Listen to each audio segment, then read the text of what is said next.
Yes, we're back. Thank you for listening to Three Things with JR. I'm your host, JR. Couple quick things up top here. Thanks to the 30 or 40 people that listen to this show every week. You guys are awesome. And feel free to, spread the word. Clearly, you and I both think this show is interesting enough to keep coming back each week, and I'd love for you to help me spread the word, get others listening, bring others into the fold. I think other people will find this show interesting as well, even if they don't know me. But they have to know the show exists first, and I prefer word of mouth advertising to all the other kind of advertising. So, tell a friend, won't you?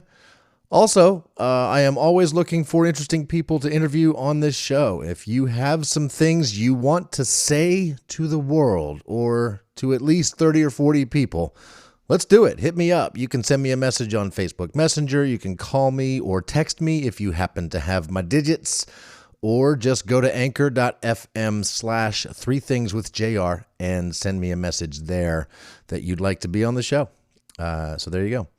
I do not have a guest this week. In fact, I'm barely getting this episode recorded, quote unquote, on time. I mean, there's no real time. We don't have a contract, but I do like to put this show out every Tuesday morning, and it's currently 1:18 on Tuesday morning. There's just so much to do. There's disc golf to play. It's late October, but there's still grass to mow. I have lines to learn. I have rehearsals 4 days a week. More on that coming soon. Like in a week. There you go. More on that coming soon in a week or two. Like seriously, I can't wait to talk about that. But there's baseball, playoffs, postseason to watch. There's disc golf to watch. There's sleep to be slept. There's work to be done. Family to talk to, relationships to nurture, and so much more. I am recording this way too late at night. I should be in bed, but that's kind of how Three Things got started many years ago. Three things on my mind before I go to bed. So, here we go. Thing number one. Death. That's pretty deep, right? I was listening to a book in my car. It's a Jack Reacher book. It's by Lee Child. I've already talked to you guys about my love of Jack Reacher, the character, the books, and I've already read all of the books. Now I'm kind of going back and listening to them all as audiobooks on Audible. It's been years since I read most of the books, so the stories they're kind of like brand new. They're kind of fresh. I do remember little details as I'm listening, but it's kind of like experiencing these Jack Reacher stories for the first time. And I realize that is kind of a sign that I'm getting old. And you know what? It's kind of nice. It's fine. In this particular Jack Reacher story, Jack Reacher's mother is dying. And he and his brother go to visit her one last time before she passes. She'd made the decision a year earlier to not fight the cancer that was growing in her body, and her sons Jack and Joe Reacher just found out she was dying. The death was imminent, and they got to have one last day with their mom. Joe Reacher was incredulous that her mom hadn't told them she was dying and downright mad that she wasn't trying to stay alive longer. He was clearly taking it personally, as if she didn't care enough about her sons to want to be around to see what they would make of their lives. It was some deep stuff, deeper than you get in most Jack Reacher books. But their mom had clearly thought a lot about this and was ready to help her son, Joe, Jack Reacher's brother, understand that she was, in all likelihood, going to die before her sons, given the normal course of most lives. I mean, parents die first. So she would not be able to live long enough to see what would ultimately become of her sons' lives anyway. She was going to miss quite a lot of their adult existence, even if she wasn't about to die. She had seen what she needed to see. Her boys had jobs, were good at what they do, and were fine, upstanding young men. She had done her job, and she felt like she could die satisfied. Joe asked her, "Aren't you going to miss us?" She said, "No, I'm not going to miss anybody. I'll be dead." And she went on to explain that she knew that they would miss her, but that this too was normal, and that would pretty much be the case no matter when she died, and she was tired. I just love this. I love this excerpt from this book. This is the mark of a person truly at peace with their life, their existence, their place in the world. And I don't know if I am going to be that reconciled with my place in the world when I die. I think I will be. And that would be a fitting way to live my life. I mean, I do love my life. I'm proud of my kids. I've met my grandkids, and I'm proud of them too. And I'm likely going to die before all of them, my kids, my grandkids. And that's okay. That's what's supposed to happen. Will they be sad when I am gone?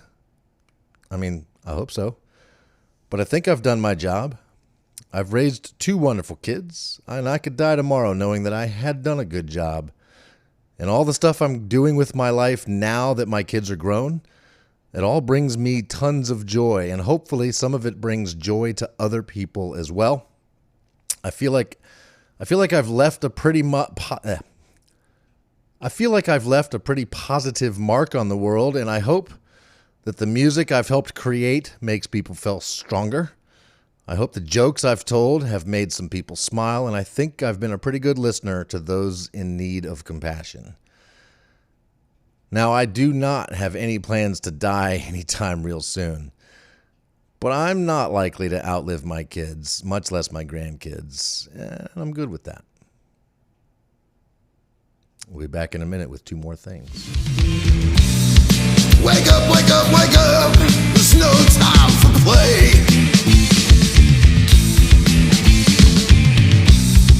Get up, get up, get up. It's a brand new day.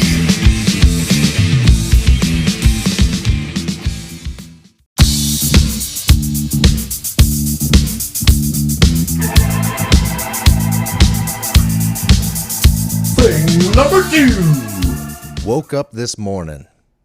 It's a song. You've heard it before. If you've seen The Sopranos on HBO, you have heard this song. The song is called, that's the name of it, Woke Up This Morning. It's like the first line of the song that you hear when it's in its theme song version for The Sopranos. It's a song by a band called Alabama 3. I've never heard of them outside of this song. I do not know what other songs they might do. They probably are pretty good. But I have to say, this is probably the best theme song of any TV show ever. I've seen a lot of TV shows, and there's been some great theme songs, but this one is by far and away the one I remember the most, the one I can sing to myself the most. It's by far the best theme song for any TV show ever. It has a strong beat, cool bluesy harmonica. It just grooves. There's electronic sounds mixed with guitar. It's kind of analog and digital at the same time. You can sing along with the deep, dirty vocals. And I haven't listened to this song in a while, but just this week I did watch The Many Saints of Newark, which is a Sopranos movie. It's very much a prequel about Tony Soprano when he's a kid. And this week, my Spotify playlist that updates every week with music Spotify thinks I will like, it's called Discover Weekly. This week, it starts off with that song, and then it just, man, the playlist on my Discover Weekly this week is amazing, and that's a perfect way to kick it off, is with Woke Up This Morning. Bunch of great songs to follow. I do recommend that you find the full version of this song, not just the shortened version that is used as the theme song for The Sopranos. The entire song is great. There's a lot more to it than just what you hear on that opening theme song for the show. So check it out. Woke Up This Morning by Alabama 3. Thing number 3. Cool Turtle mask inserts. I saw a commercial the other day for a product called Cool Turtle. If you've seen it, you know what I'm talking about. It's one of those call to order type TV show type TV commercials. You pay $9.99 plus shipping, and if you order now, you get 4 additional ones for free. But here's what they are: Cool Turtle mask inserts. They're made for your pandemic mask, your COVID mask. And you know how masks can be annoying? They can be really close to your mouth. Your lips touch them when you talk. And the Cool Turtle is an insert that goes inside your mask, and it's like a sort of a plastic frame with some holes in it for air to move in and out. And it goes inside your mask and holds your mask out from your mouth, so you can move your lips freely while talking and things like that with your mask on.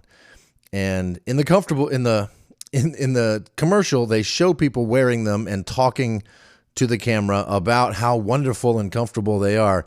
But at the same time, these same people do not look comfortable. The people wearing them in the commercial, their masks are clearly like moving all around as they talk. And it looks more annoying. Like, I get it. I don't like my mask to be close to my mouth. It makes it hard to whistle. Makes it hard to go. But to me, the fix for that is just get vaccinated so we don't have to wear the damn masks anymore. Then we'll really have something to whistle about, and no masks to stifle our little lip tunes. But the weirdest thing about the commercial was how they made a big deal about how they were not available on Amazon. As if the company has like too much integrity to make their products available by the evil giant that has caused so many problems for so many people, employees, competitors, etc., while also simultaneously making everyone's life easier and better. It seems kind of weird to advertise that your products are harder to buy than basically everything else you might want to buy because they won't put them for sale on Amazon. I mean, seriously, call to order? Who's doing that these days? Whatever. All right, that's it. That's 3 things. There's only 4 more episodes planned for this year. This is season 2 of 3 Things with JR. 40 episodes in a season, in a year. But that means I'll be done sometime in November, so maybe. We'll see. If I have something to say, I'll say it. I'll record it. I'll sandwich it between the coolest podcast theme song ever and shove it down your ear holes. So, I mean, it's not like there's any rules about podcast seasons. I can do whatever the hell I want. So there. Catch you next week. Love you all.